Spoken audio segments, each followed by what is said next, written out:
السلام علیکم ویورز، میرا نام عطاء الرحمن اور آپ دیکھ رہے ہیں عطاء بخاری یوٹیوب چینل۔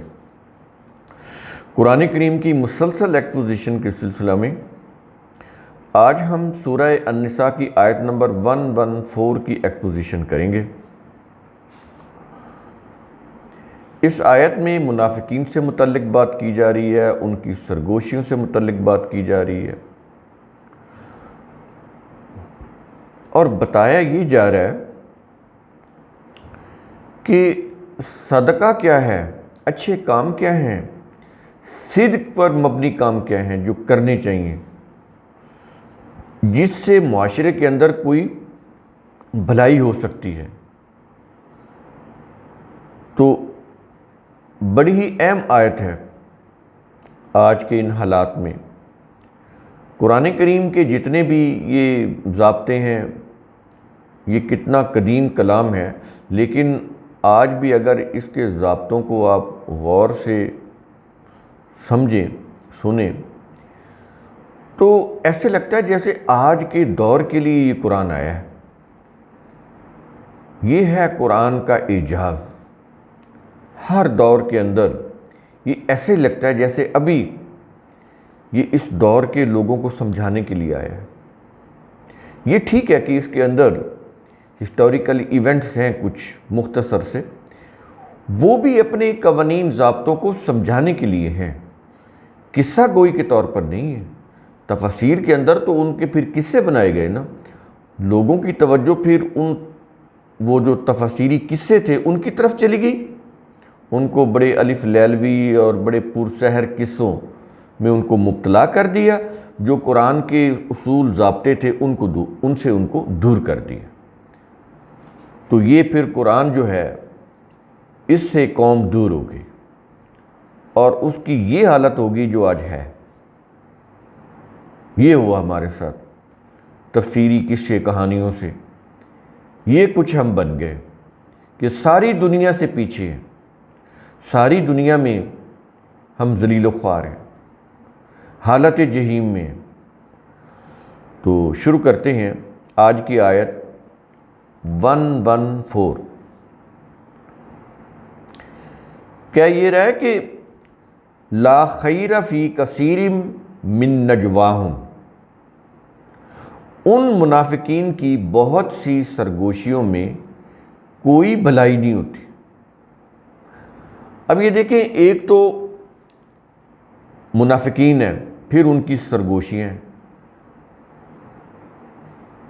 اب منافقین کا یہاں پر طرز عمل بتا رہا ہے کہ یہ جو منافقین ہے، ظاہر ہے یہ کبھی بھی کوئی اچھی بات نہیں کرتے، یہ ہمیشہ وہ باتیں کرتے ہیں جس سے معاشرے کے افراد کو تکلیف ہو، پریشانی اٹھانا پڑے، معاشرے کے اندر کوئی فتنہ و فساد پھیلے، معاشرے کے اندر انتشار پیدا ہو۔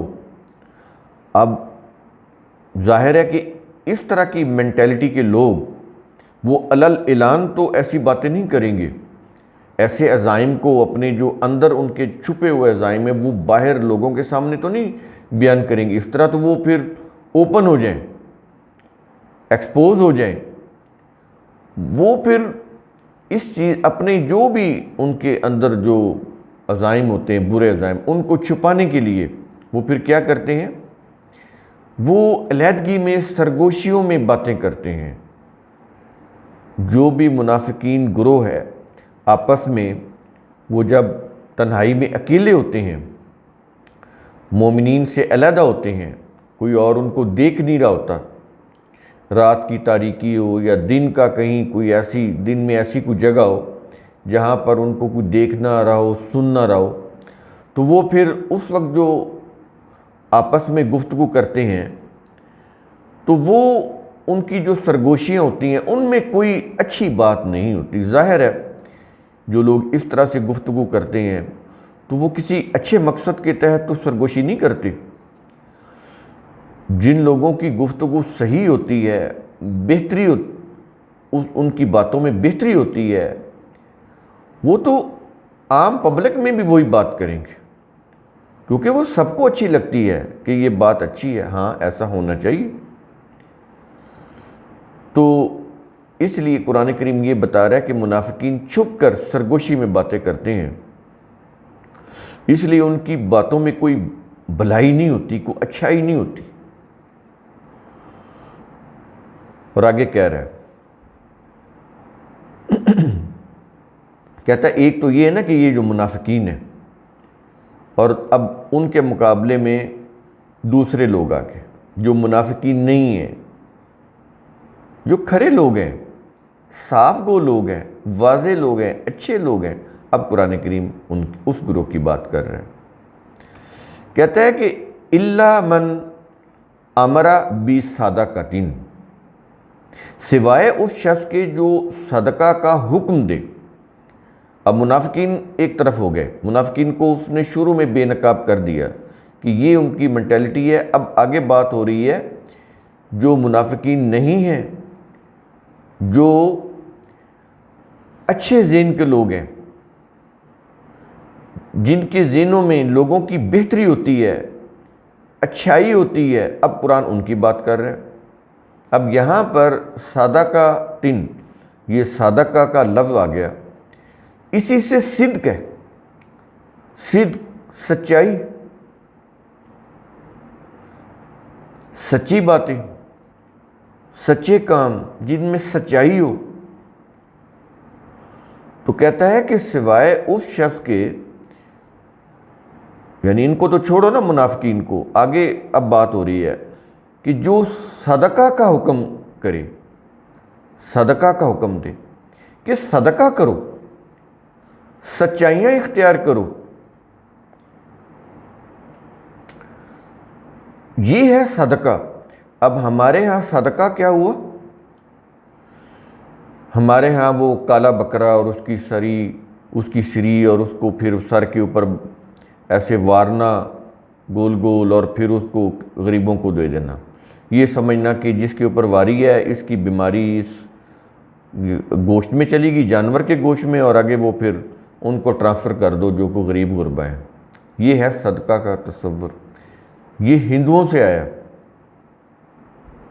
آپ مجھے خود بتائیں کہ یہ اس طرح سے بیماری ایسے وارنے سے وہ گوشت میں ٹرانسفر ہو سکتی ہے؟ کبھی سوچئے گا ان چیزوں کو۔ پیسے بھی وہ ایسے کرتے ہیں، وہ ایسے سر کے اوپر وار کے وہ غریبوں کو آگے پھینک دیتے ہیں۔ یہ انسانیت کی توہین ہے۔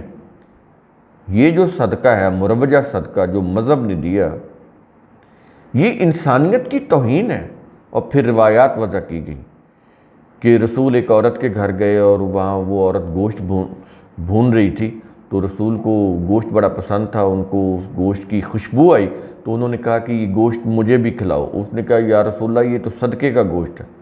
اس نے کہا کہ اچھا پھر یہ صدقے کا گوشت ہے تو مجھے اس کو تحفتاً دے دے، مجھے ہدیہ کر دے، تو یہ صدقہ نہیں رہے گا۔ اندازہ لگائیں، یعنی پہلے ایک صدقہ خود بنایا اور کہا کہ یہ سادات پر حرام ہے، نعوذ باللہ۔ یعنی یہاں پر بھی یعنی یوں کہہ لیں کہ ایتھنک ایشو کو اٹھایا کہ سب انسان برابر ہیں، لیکن یہاں پر سادات بنایا، پھر سادات کو کہا کہ صدقہ حرام ہے اور باقی لوگ کھا لیں۔ یعنی وہ جو صدقہ ہے، یعنی جس کے متعلق کیا کہ یہ تو بیماری ہے، جو لوگوں کی جن کے اوپر وارا گیا ہے ان کی بیماری اس گوشت میں آئی، اس کو پکایا اور پھر وہ غریبوں کو دے دے تاکہ وہ ادھر جائے۔ ان لوگوں کو جو بڑی ذات والے لوگ ہیں، جو بڑے لوگ ہیں، ان کو نہ آئے یہ بیماری، ان کی بیماری اتار کے غریبوں کو دے دو، یا بڑی ذات والوں کی وہ بیماری اتار کے تو چھوٹی ذات والوں کو دے دو۔ سیدوں کی بیماری اتری اور یا کسی اور کی اتری تو وہ سیدوں کو نہیں دینی، کسی اور کو دے دیں، غیر سید کو دے دیں۔ یہ کانسیپٹ قرآن کے، عدل کے، مساوات کے خلاف ہے۔ یہ اسی کو مٹانے آیا یہ قرآن، اور روایات میں یہی چیزیں مذہب بنا کر داخل کی گئیں اور آج تک اسی کے اوپر عمل ہو رہا ہے۔ قرآن جس صدقہ کی بات کرتا ہے وہ اپنی وہ جگہ پر وہ صدقہ کی آیت دیکھے نا جہاں پر آئی ہے کہ صدقہ ہوتا کیا ہے، جس کو انہوں نے اس حد تک یعنی بری چیز بنایا کہ جس کو سید نہیں کھا سکتا. یہ بالکل قرآن کے خلاف ہے. کوئی ایسا صدقہ کا کانسیپٹ نہیں ہے. یہ مذہب کی روح سے آیا، پھر اس میں وہ جو ہندو عقائد ہیں وہ بھی اس کے اندر آ گئے. یہ غلط ہے. یہ صدقہ یعنی جو سچائیوں پر مبنی چیز ہے وہ تو بڑی یوں کہہ لیں پاکیزہ چیزیں ہیں، اچھی چیزیں ہیں. وہ سید کے لیے بھی، غیر سید کے لیے بھی، سب کے لیے. ایسے زکوٰۃ کا انہوں نے کنسیپٹ چینج کیا. خیر یہ ہم اپنے موضوع سے ہٹ جائیں گے، واپس آتے ہیں.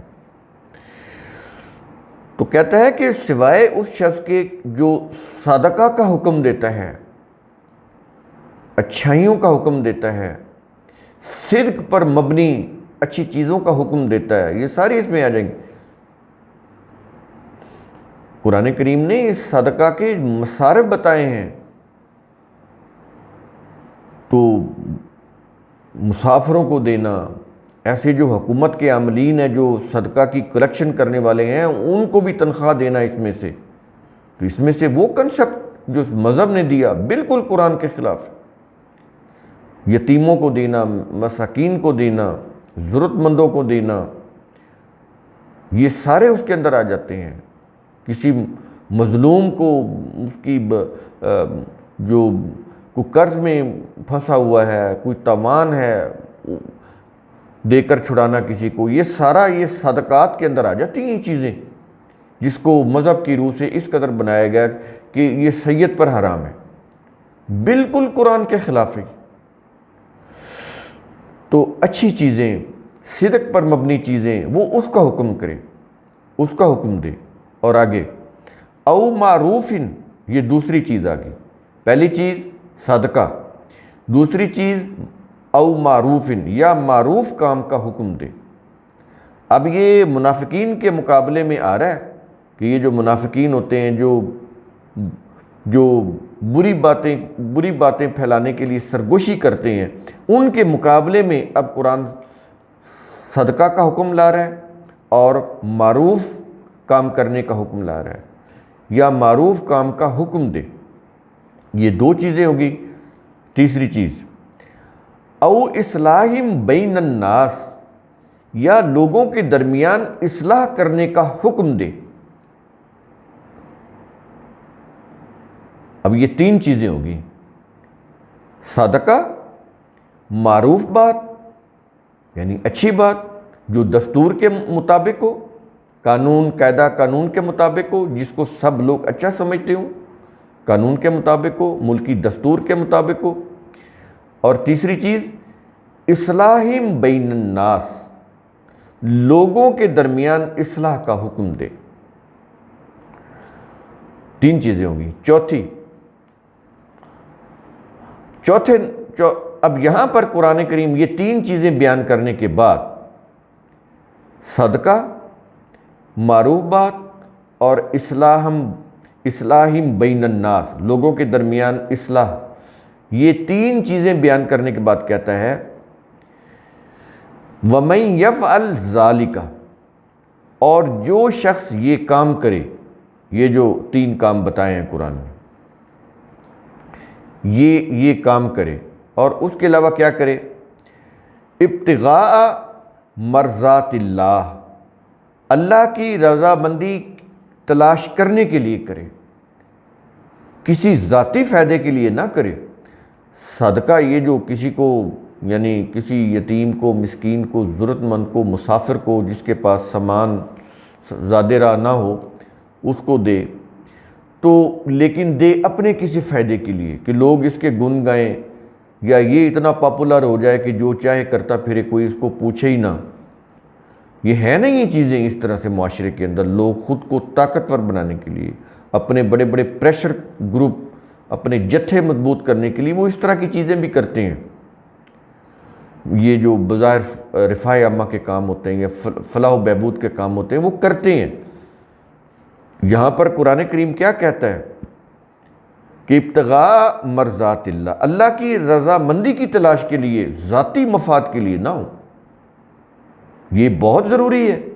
ورنہ یہ اچھے کام انسانیت کے لیے تباہ کن بن جائیں گے اگر وہ یہ کر کے اپنی کوئی ذاتی فائدہ اٹھانا چاہتا ہے، جیسا کہ ہمارے ہاں بڑے بڑے ٹائکون جو ہیں وہ اٹھاتے ہیں، ان کے دفترخان چل رہے ہوتے ہیں، ان کے وہ جو کولر، پنکھے اور اے سی وہ بڑے بڑے ہاسپٹل میں دے رہے ہوتے ہیں، وہ اللہ کی رضامندی کی تلاش، یعنی انسانوں کی ایکچولی فلاح و بہبود کے لیے نہیں، بلکہ اپنی ذات، اپنی اقتدار کو یا اپنے وہ جو سٹیٹس ہے اس کو پرومیننٹ کرنے کے لیے، اپنی طاقت کو بڑھانے کے لیے، اپنے آپ کو سیاست میں بڑا عہدہ دلانے کے لیے، حکومتی وہ جو عہدے ہیں یا جو اقتدار ہے اس کو حاصل کرنے کے لیے وہ یہ کام کرتے ہیں، تو پھر وہ چیزیں جو ہیں یہ بظاہر جو اچھی ہیں یہ معاشرے کے لیے تباہ کن بن جائیں گی۔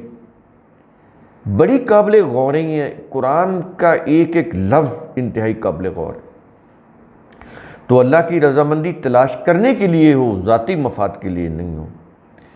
یہ سب کچھ کہنے کے بعد آگے کہہ رہا ہے فَسَوْفَ نُؤْتِيهِ أَجْرًا عَظِيمًا، تو ان قریب ہم اسے بڑا اجر دیں گے۔ کسے؟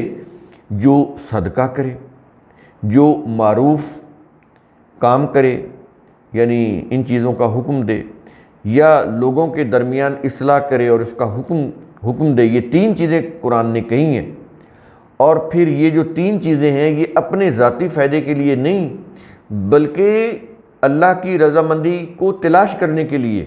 اور اللہ کی رضامندی کیا ہے؟ انسانیت کی فلاح۔ یہ چیزیں بڑی قابل غور ہیں۔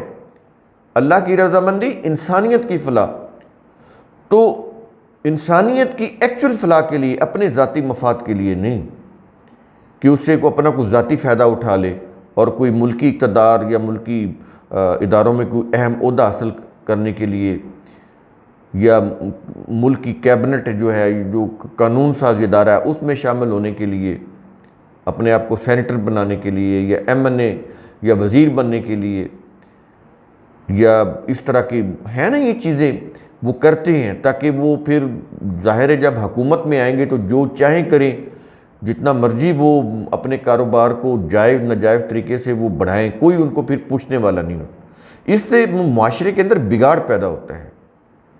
تو یہ چیزیں نہیں۔